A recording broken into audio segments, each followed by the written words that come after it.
as promised, we're going to have that conversation now. That conversation with Justin. Let me repeat the background kidogo. Of course, one day, one time, we want to have a conversation with Justin because we are all totally aware of the ambitions, the aspirations that he has in this year's election. But first, who is Justin? Justin is first Mr. Daystar. He looked familiar. Exactly. I was like, I've seen this guy. Exactly. Even the people who are watching will say the same things. Yeah, by the way, knew you.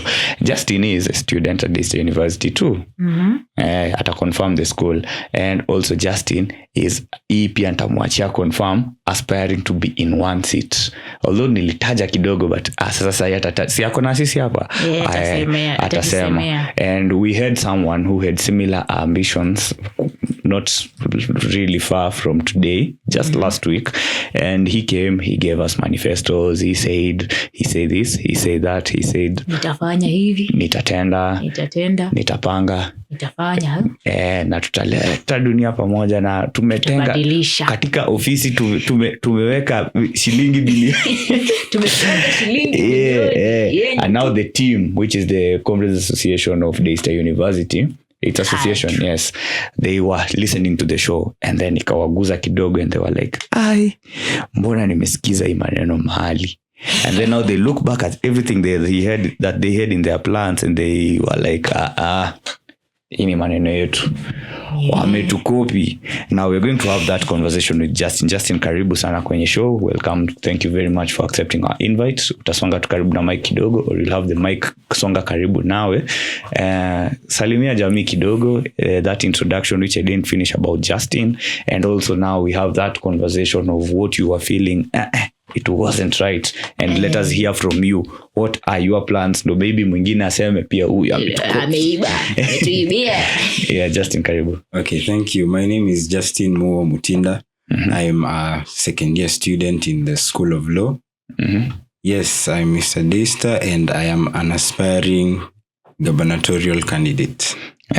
Campus governor. Yes, of Athi River Campus. Of Athi River Campus, the main campus. Yes. Karibu, how do you feel about it all, where tumefika at the moment, all the developments, and how closer we are heading to the elections? It's a very interesting time. Interesting is the word that I can use, because this is a time when you're seeing different perceptions and perspectives of people you thought you knew.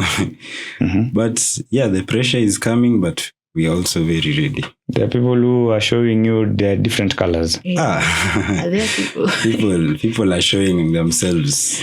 Okay. So now what convinced you to step up into leadership? Well, for those who have known me previously, they know that I am a person who does not really love engaging too much in politics.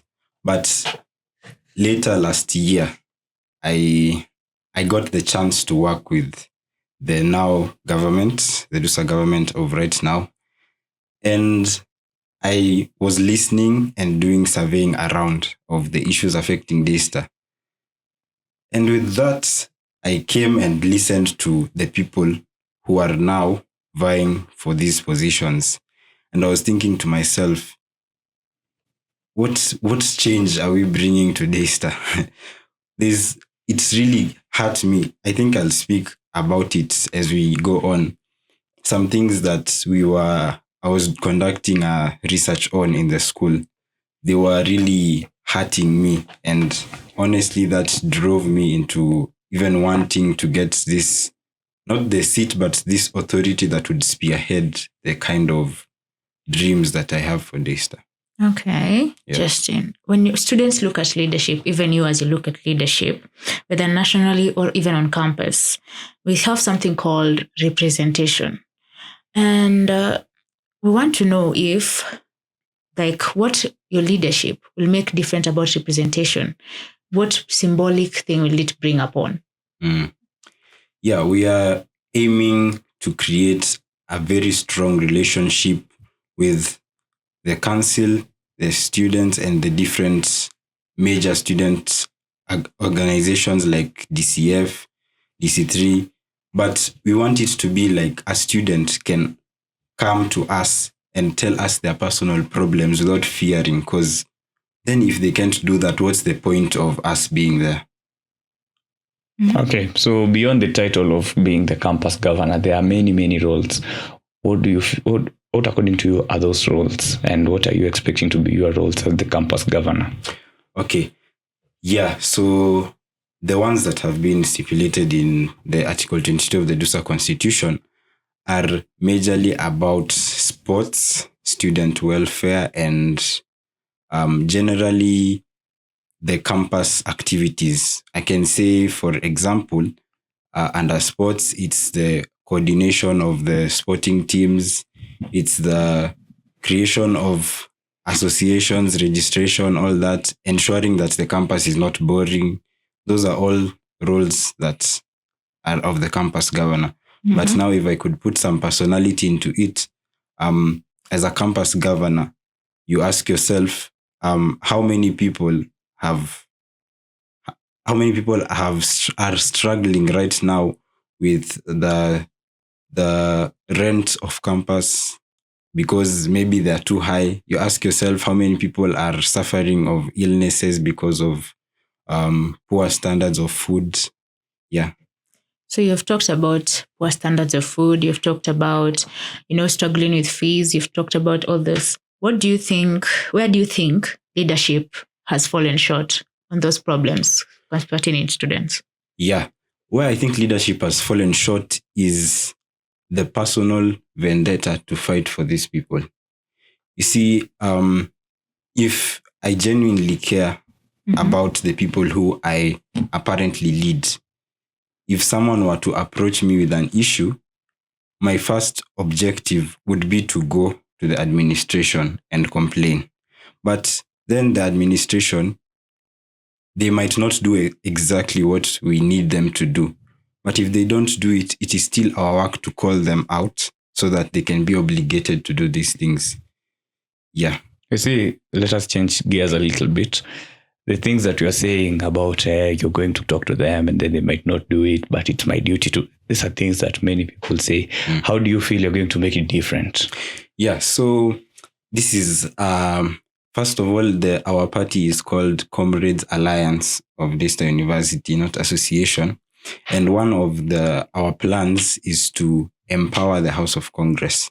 We feel like we need a set system of checks and balances, whereby if we are promising you something, people are there behind us to check, are we actually doing this?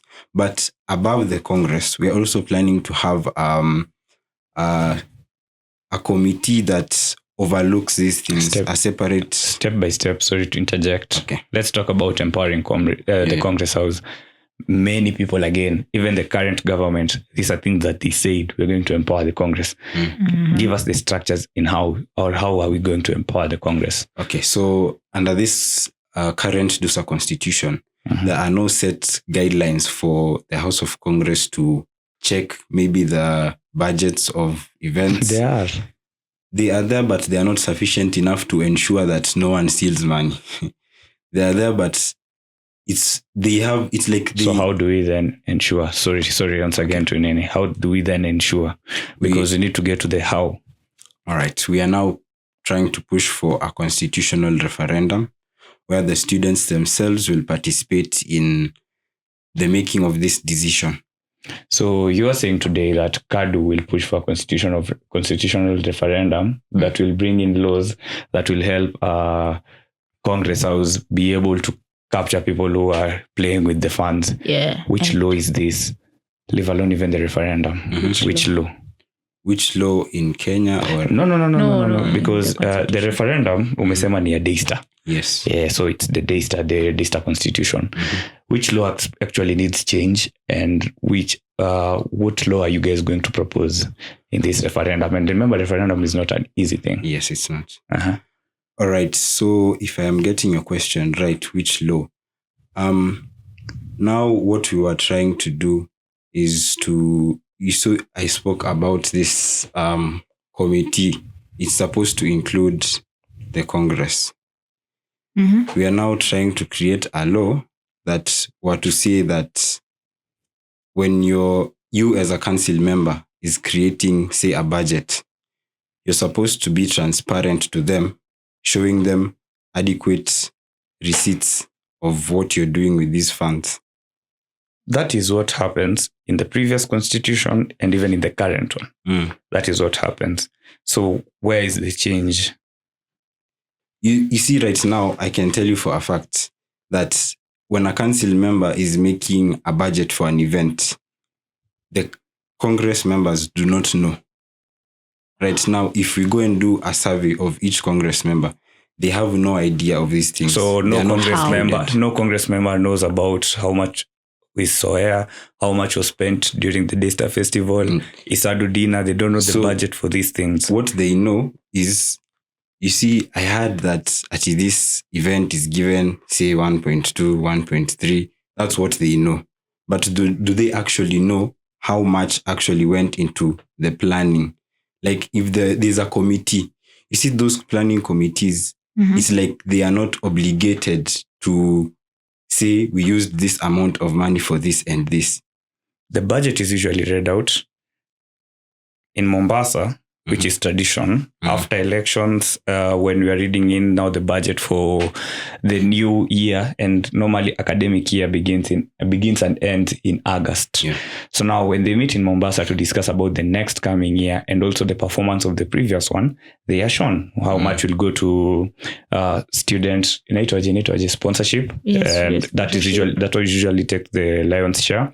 And then development, infrastructure, vituka hizo. And then from there now we get how much will go to DUSA. You get transport normally isn't there. Isn't there? It's not. I'll confirm it with you. Okay. Kwa DUSA, there is an amount that is usually aired out. Mnaona tu hapo mbele, this much will go to DUSA this year compared to last year, and then the increase is there. Now, when we break down now that one, which is going to DUSA, even the treasurer knows, and this is something that gets discussed in a Congress sitting. So, where are your allegations coming from? What I am talking about is not that. That's not the issue I'm talking about. The issue I'm talking about is while planning. You see, while planning, there is an amount that has been given. But how is the amount being used is our issue. So what you're saying is, while planning the event, the Congress is not aware of what is being planned or how it is undergoing, the whole process. Yeah. How is that possible? They only know the amount that has been given by the school to DUSA. Okay. Say DUSA has been given 100 million, just for example. If we are now in the Soya, if we are in that event, maybe they know the amount is 1.7, but they do not know where it is going to. So we leave it at this point whereby you've said you're going to promise, your party is promising a referendum into laws that will help, rather, let's use the word empower the Congress House into taking more accountability over DUSA funds.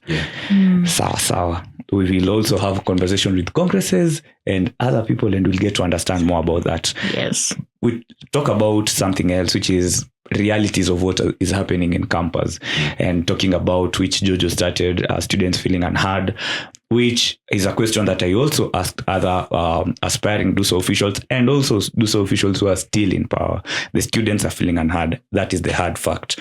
And some of the resultant things rather that we see about this is students taking frustrations online.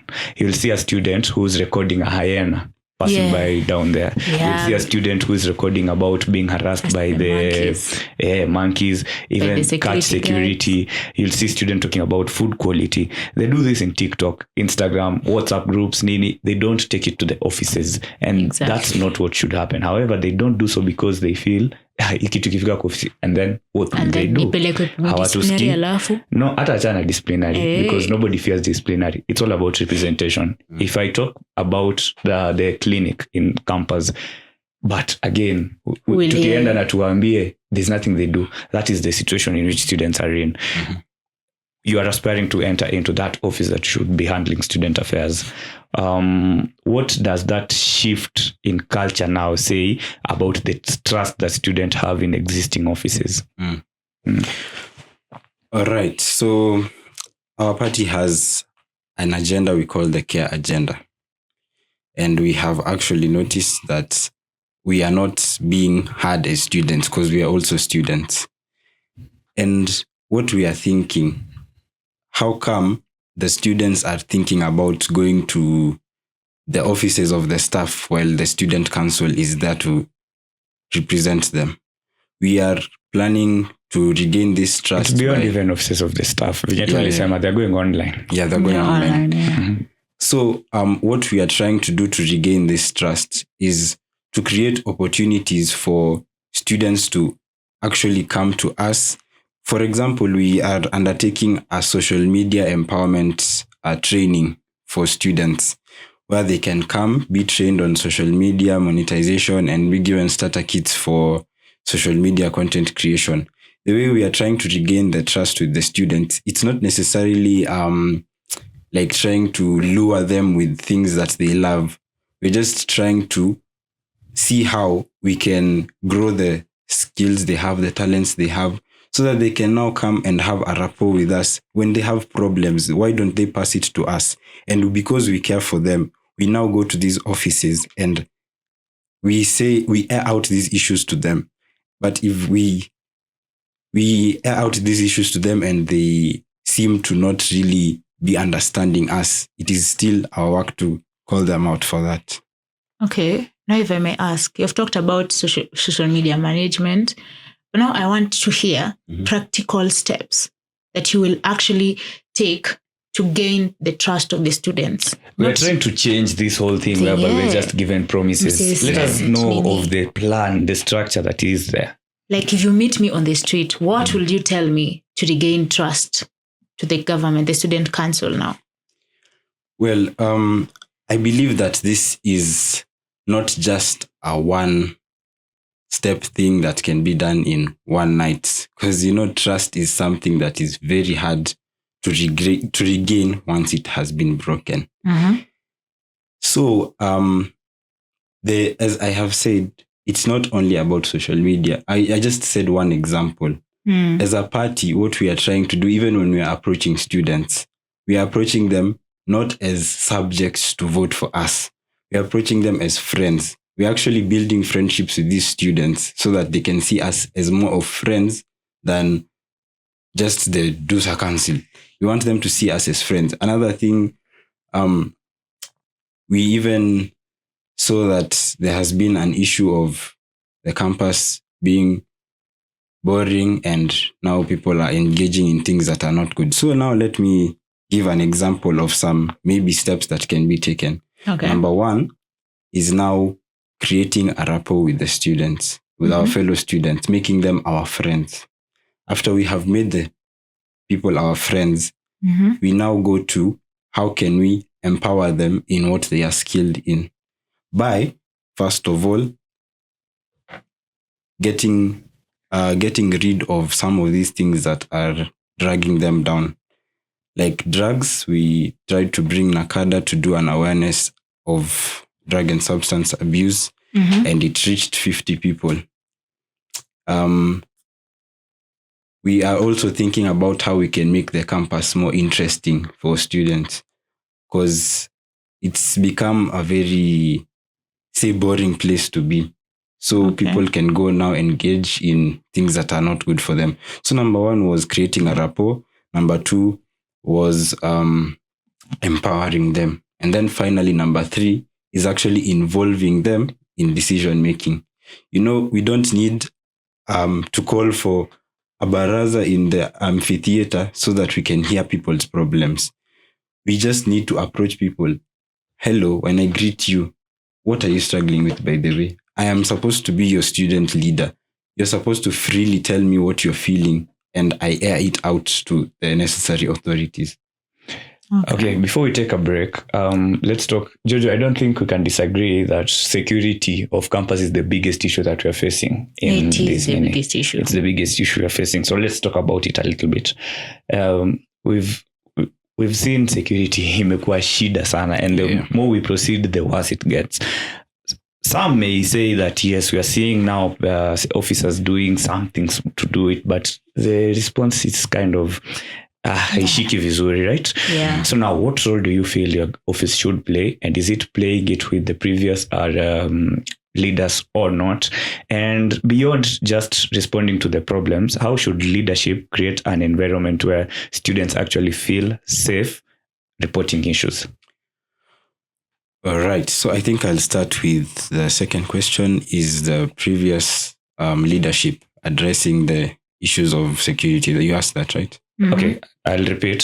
So first, like, what role should the office that you want to occupy play in these particular cases and instances? And these guys who are there and who have been there, have they been doing what you believe the office should be doing? And beyond that is when I asked now, how should leadership create an environment where students actually feel safe reporting issues? All right. So the role of a campus governor in ensuring the security on and off campus.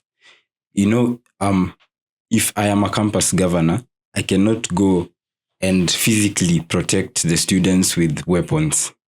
But my work would be creating necessary partnerships with the school and even with the county government to ensure that there is adequate security. What I'm meaning right now, example is off campus. I think we all know about the issues that are happening off campus. The way we saw it as a team is we went and checked the police post that we have off campus. And to be honest, we were not impressed because we found people just around casually while some things are happening and you're wondering, these are the people who are meant to protect us. So what we are really pushing to do is to, now this is a point that was maybe said by the previous aspirant, but we will talk about that controversy immediately. Your claims about the previous aspirant immediately after the break. So what we are thinking about is creating first of all for off-campus, is creating an off-campus committee. What this means is we take the landlords of campus, we take the boda guys of campus, we take the mamambogas of campus, so that we form a community aspect of campus. Because, these people know the kind of people who are stealing, they know them. And if we are creating that committee, we can ensure that, for example, security is not only about the weapons, machetes, it can also be about the fire that broke out at Krypton's. When we are creating that committee, we hold the landlords accountable. How come you don't have adequate fire extinguishers in your hostels? When we have boda guys, how come one of you is stealing from the students? And by creating that community, we can now finally approach even the area MCA or MP. Those people are the ones now who can hear from the whole community, because Daystar is not only Daystar University. Off campus is the whole of Daystar community. So I'll hold the question that I had for you regarding whatever you've just said, and also the controversies about what you guys claimed, we were copy pasting, you want me to copy, and also your policies and leadership character. All of that we will discuss after this short break. You're listening to the conversation with Cecil and Jojo, with our guest here, Justin Mutinda, current Mr. Daystar and aspiring campus governor. Usiende mbali, tunarudi tu sai. Yeah, karibuni back to the show. The show is the conversation. We're having this conversation with Justin Mutinda, Mr. Daystar. He was giving us his plans, and we were talking about student representation, his roles, the roles that he believes are the roles in the office that he wants to occupy, because sometimes leaders enter office and then they are like, hey, ngoja, ndio kazi nafaa kufanya hapa. Lakini siwezi resign, acha nijishikilie tu. So we've gotten his understanding and his perspectives. Now to that committee part of the conversation, whereby, first, let me ask you this question, which I also asked. Kuna hii thing they've been saying, we're going to create an off-campus committee. And in this off-campus committee, it's going to consist of Daystar leaders and also caretakers, boda, mama mboga, sijui nani, watu wa huko, polisi, tutatafuta hata Interpol, tutaweka DCI. How does one do such a thing, whereby in a DUSA constitution, you want to integrate a committee that has non-Daystar students? Well, what we are looking for is not necessarily, you see, an official document, like the one you're putting inside the the Daystar Constitution. What we're looking for is to create a relationship with these people. So not a committee, but a relationship. Yeah, a committee, but in a relationship way. Now, tuelewe hii committee inatengenezwaje. Legal. All right. No, we are that's what itakuwa we want to legal know. or not, it's a like a kitu tumeweka tu hapo kake. Tunatafuta urafiki ama committee, and if it's a committee the way you're saying, this committee has to be acknowledged by Daystar Constitution. How do you have a committee acknowledged by Daystar Constitution without Daystar students? Yes. Well, it won't take a day, but what we are looking for is the ones that are directly, you see, they're usually people higher in the hierarchies of these places. Okay, for example, at a hostel, the caretakers, we know them, who they are. When we go to the border guys, they are the ones who are mostly known and trusted by people. So when we are looking for a way to legalize this, we know that it will be a push and pull between the school and us, because yes, as you said, some of them are not Daystar students. Most. Yeah. But because there'll be a push and pull, but we are willing to fight for it. But if the school were to even deny it, we would look for now the friendship, because we believe that even when people are living in an estate, these people are able to protect each other by observing the norms of the estate and by listening. And through all that, they're able to know what's out of place. Allow me to ask again. How are we going to have that committee? Yes, we're going to approach these people one by one, like the landlords. We need to have not just one, but maybe some separate ones. Example, for landlords. For landlords, we just approach the landlords themselves, because we have Daystar students there. We try to convince them to join, so that it's easier even to address our issues to them. See, Justin, as someone who has seen very many here and there, push and back, push and pull, evil, I know very well that you are going to then get debates and controversy people, about it. Exactly. Wale wenye wako opposition now will be saying you haven't followed anything in the Daystar Constitution to constitute of a committee. So hii ni kitu yenye you only as the office, you're acknowledging the committee. You've said you want this committee as a way of addressing what we have acknowledged as the biggest issue of campus, and also in campus, security. So now you want to acknowledge the biggest issue by telling us of a committee. This committee, you're not telling us how we're going to have it official. Hence, there's no official way of actually handling the security problem. What I said, we are going to push it to the school. Although there will be controversy according to the school. Okay. Yeah.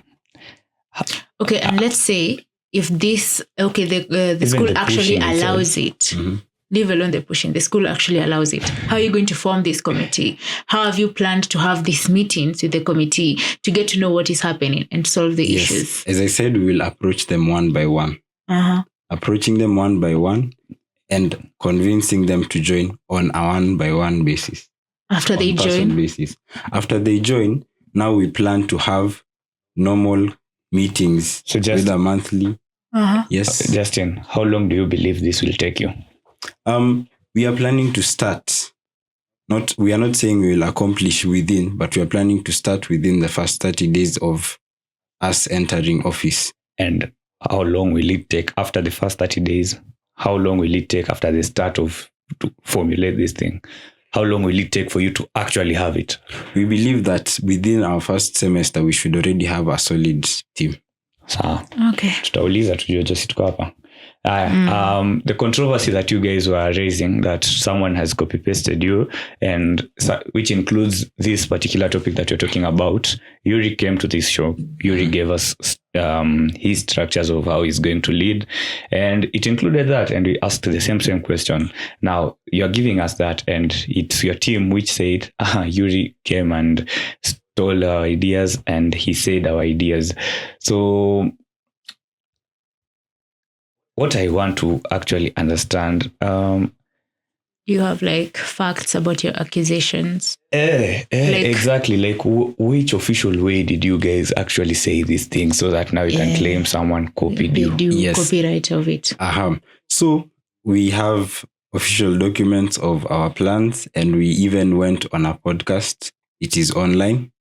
If you check the kind of things we said there, you will find that they are similar. They're similar to one another. Yes. Actually, the place you can find it it's called My Side of the Story podcast. It's the last video they posted. That is where you have the issues mentioned.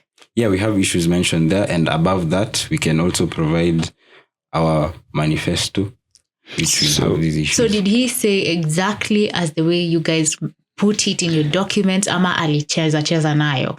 I believe alicheza nayo, because, if you're not the original bearer of an idea, you won't air it out the way the original bearer would air it out. But is it this collective thinking, really? Because when we say we have problem of water, problem of security, problem of food, and someone says, now we need to have a committee that deals with food, a committee that deals with off-campus issues, a committee that deals... Isn't that collective thinking more than someone actually being creative?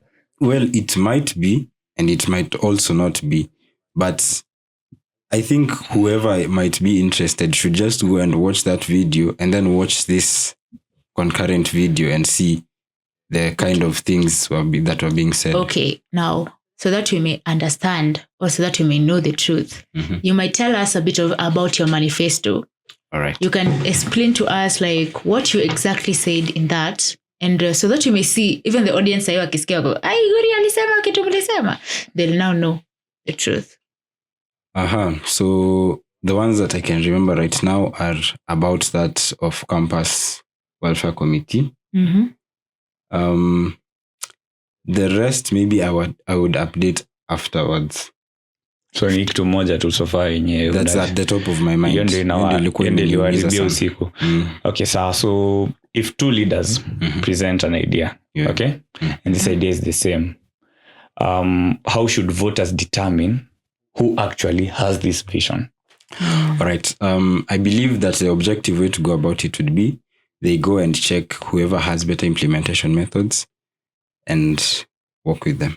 So now, does the controversy change the way you intend to communicate your policies going forward? We will definitely go on with the way we were going on. Okay. We'll definitely go with the way you're going on. We have now a conversation of policy depth. Yeah, we have now policy depth. Let's move to now from the debate to the substance. If students were now to read your platform today, what are the 3 priorities that define it? Your policies. Policies, yeah. We don't have 3, we have 4. 4, okay. Yes. Name them. It's care, voice, vibe, and unity. Should I explain them? Please. Yes. All right. So under care, we have noticed, I think we've spoken a bit about this. There are some issues that are facing us as students, like drug and substance abuse has become very rampant in this school. And we also have evidences for that, drug and substance abuse. That's care. We even without having the authority of these positions, we onboarded Nakada, who came and did that sensitization program that reached 50 students. That's just one of the things that we have in our care agenda, and more are to come. That's the care. We have vibe. What this means, the school has been having less student actively engaged activities. For example, there's a time in this school when on Wednesday afternoon we didn't have classes and students used to go to the Dusa Park to engage in fun activities. Right now, we don't have the same anymore, and the school is boring, making people go and do things that are not good for their health. We have the unity agenda. Right from our team structure. Our team structure is made up of the face of Africa, and it is balanced in gender. What we are thinking about is unifying the school in such a way that international students don't have to be recognized as international students, but Daystar University students. Things like those. It's just one example, but there are more. Okay. And then finally, in the voice agenda. We said that we want to be leaders who are approachable by students. When they approach us, we can now adequately air ourselves to the administration. So we want to create that relationship and rebuild that trust of the DUSA Council and the students, so that we can now adequately air out the problem. So those are our 4 agendas. And of all these 4, which one do you think the students will feel the impact first? First, okay, they're already feeling the impact actually, because we have already started. Yeah, we are not in office, but we have already started implementing our agendas, as I have said. That's agenda. Which one of these 4 will the students feel the impact first once you enter office, even as a team or as you? All right. I believe that it will be care. This care agenda, it covers almost the other agendas in whole, because as we said, we'll rebuild the trust with the students and we'll make them feel like we hear you. That care agenda, you'll definitely feel it within the first few days. Okay. Many leaders promise reforms, they come up with these policies. And I want to ask you, what is the one change you believe could realistically happen within the first few months of leadership? And how will you work with student leaders, including rivals, to implement your agenda? Interesting. A change for the first, you said the first a few months. Yeah, a few months of the leadership. For the first few months, we believe realistically, the way the students approach the student government and the issues they air out to us. Okay, we are trying to rebuild this relationship whereby when you are a student leader, you don't have to introduce yourself before students because they already know you. We are looking to find a way. If a student is hungry, why don't they approach and say, by the way, I have not eaten and I am feeling very hungry. Could you please help me? So in the first few months, we will be actively working on rebuilding that relationship with the students. So you'll be feeding students. So you'll be that's an interesting way to put it. We are not saying that we will provide free food for all students because that might not be a realistic thing to say. But we're just saying that. Also, what you're saying seems realistic, but might not be realistic. Yeah, but so now maybe you try and rephrase or give us in a different way, because this is something people usually say. We will be in office, they will be approaching us. One will be telling me, leo aki nao niko na shida na rent, tutaona vile tutamchangia. Mwingine will be telling me, hey, I'm having this problem even with my studies with me. Utamsaidia kusoma? Personally, what I will do, studies, that's fine. You see, that's what, how then do we see ideas that seem, first of all, smart, which is usually the smart analysis inakwanga. I remember measurable, attainable, realistic. If I have 10 students come to you today and say, Justin, I've had problem eating today since morning, maybe 3 in the morning, 4 jioni, you see, my transport is not enough. So what are the ideas that are there to provide care that will ensure they don't come to office, more than that we will have them come to office and will help? This is now something I said that I will speak about later. I actively undertook research. Well, can I call it a research? Or I actively undertook in a project in this school, but silently, about how we can do, especially that one for food and clothing. But there is something that people don't know, is that this school has structures for students who are needy in terms of food and clothing. The DCF has a branch called Dorcas Pantry, and it's meant to help such students. But most of them don't know about it. So the research I undertook, I found some agents and I was asking them, might you know someone who is maybe struggling with food or clothing, so that we can let them know that Dorcas Pantry exists and we can find a way to help them. And we were hearing I was hearing very sad stories, but I got to talk to them and they were shocked that there's a structure for this, and they actually got the help they needed.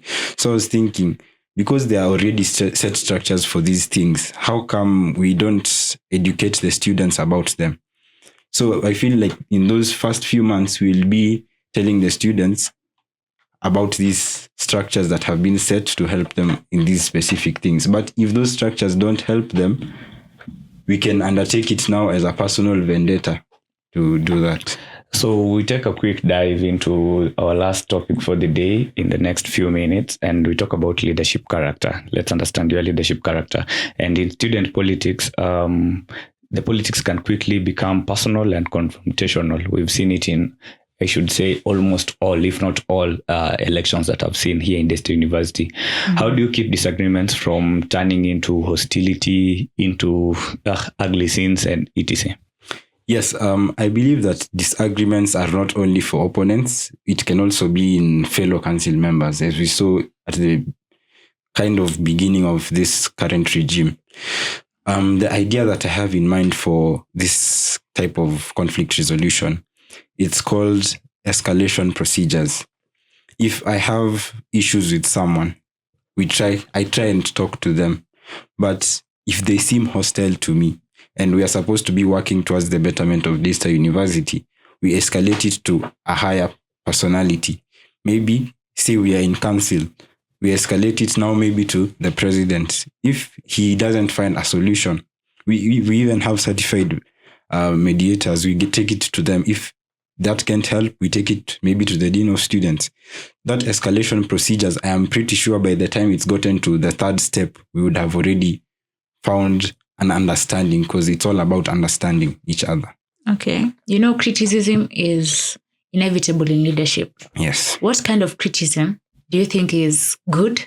And what do you think crosses the line? Well, I think criticism that is factual is very good criticism. If you criticize me about something that I am factually doing wrong, then you have helped me, even if I will not like what you're telling me. Mm-hmm. But criticism that is wrong is one that is built out of hate. When you hate someone, you start speaking ill about them, and you see things that are not really the best about them, and most of them are not even true. That's terrible criticism. Okay. And you are a leader right now as Mr. Daystar.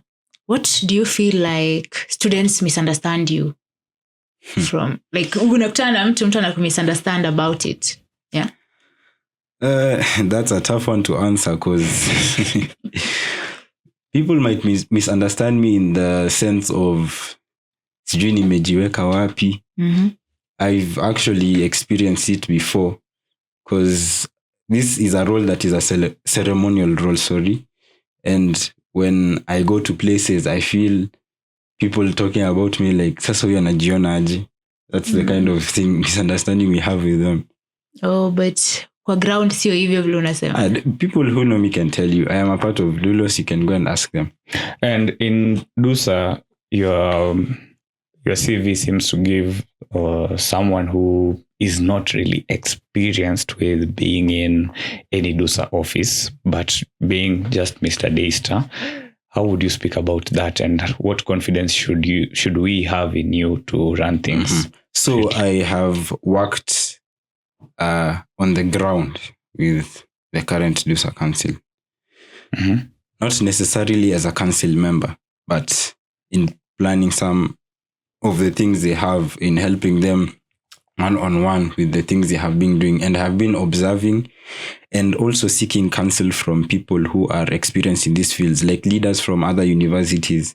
We talk to them and they tell us the do's and don'ts. They tell us the right way to lead. So I believe that they have, by seeking counsel from people who have been in these spaces successfully, I have grown my CV in that area. Nice. Okay. So it's now 9:57 and we've had this conversation with Justin. Justin, yes. A quick parting shot then to the students. When you listen to our agendas, the care, voice, vibe, and unity, the major thing that stands out is that we would really love to care for you, because we are fellow students and these issues are also affecting us. we would really love for you to just consider when we talk to you, because we will definitely come and approach you. Just listen to what we have to say, because we genuinely care for you and we want to take Daystar to greater heights than it is right now. Nice, great. So thank you, na tunakutakia kila laheri as you continue with your journey. Maybe someone else come and say, sasa yenye Justin alisema ni mimi alibia. Alibia hiyo. Nilikuwa nataka kucare for the students. Hiyo yenye amesema yote sijui care vibe. Ameiba sisi. But anyway, thank you very much for honoring our invite. A short notice invite rather, and being with us here at NFM to just share with the students. To anyone who maybe has missed the live, it will be posted on YouTube very soon. Our producer Pale, it's out to Javan, hiyo jina ya pili wewe inanikanyaga. Siku moja tutakaa naye hapa na atatuambia ya pili, but ukishaandika tu Javan alafu uone mutuals hapo ni mingi hivyo. The guy has many following and it is a verified account. It has the blue tick, Javan Ekailo. Just search, andika tu EK, wacha hata tuniwaandikie tu sahi. Hii shout out lazima iive kuiva. He's the one handling our nini, Javan Okwayo Ekaile, and in brackets J.O.E II. That's Javan, the guy who's working on our video production, and he'll have it posted on YouTube, and the links will be all over. To post also the snippets on our Shine FM handles too. You can follow us at Shine FM on Instagram, on TikTok, on X, on Facebook, on whatever you may think about. Follow us there. Our show will continue next week, same time, same place. We say thank you, and as we head into 10, usituache. There are so many other shows that are coming, so many great voices, great media personalities, funny ones. Unasikia baridi. Huko kuna joto jamani. Sisi ndio jibu, sisi ndio dawa. Keep it China FM. I was your host Cecil lady. Naambia kwa heri. And Jojo? Naambia kwa heri na mjilinde. But then unajua sahi weather ina fluctuate. So beba umbrella, ukibeba pia cool. Inatoanga je fan. Fan. Small fan ya kunini. Wanaume wanunue gazeti. Wanaume unapatikanaje na fan jamani? Take care for me.